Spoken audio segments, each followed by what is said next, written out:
जागरण मोर्चा और मैं रियाज अहमद खान। पीलीभीत से एक ऐतिहासिक खबर सामने आ रही है, जहां ज़िले को कृषि क्षेत्र में एक बड़ी सौगात मिली है। अब पीलीभीत देश के नक्शे पर एक नई पहचान बनाने जा रहा है। पीलीभीत में केंद्रीय राज्य मंत्री जितिन प्रसाद की मौजूदगी में देश का दूसरा बासमती राष्ट्रीय प्रशिक्षण केंद्र और पहला जैविक प्रशिक्षण केंद्र सह प्रदर्शन फार्म स्थापित किए जाने की प्रक्रिया औपचारिक रूप से शुरू हो गई है।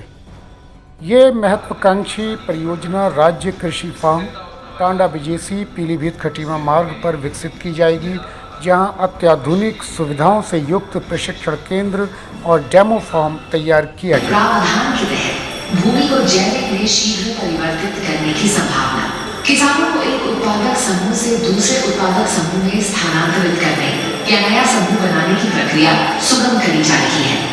एनपीओ की प्रक्रिया में सेवा प्रदाता या अधिदेशकों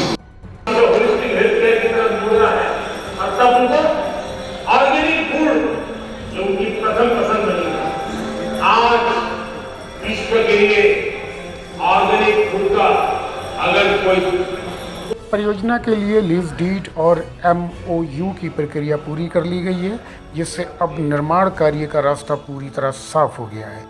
इस केंद्र को एपिडा द्वारा विकसित किया जाएगा, जहां किसानों को बासमती धान की उन्नत किस्मों, आधुनिक खेती तकनीकों, जैविक खेती, फसल प्रबंधन और निर्यात गुणवत्ता मानकों का प्रशिक्षण दिया जाएगा।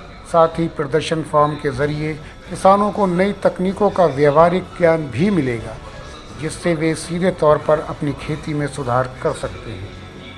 विशेषज्ञों के मुताबिक इस केंद्र के शुरू होने से न सिर्फ पीलीभीत बल्कि आसपास के ज़िलों के किसानों को भी सीधा लाभ मिलेगा। बासमती उत्पादन की गुणवत्ता और मात्रा दोनों में बढ़ोतरी होगी, जिससे किसानों की आय में इजाफा होगा और क्षेत्र को राष्ट्रीय व अंतर्राष्ट्रीय पहचान भी मिलेगी। प्रशासन का मानना है कि यह परियोजना कृषि में नवाचार को बढ़ावा देगी और युवाओं को खेती की ओर आकर्षित करने में भी अहम भूमिका निभाएगी।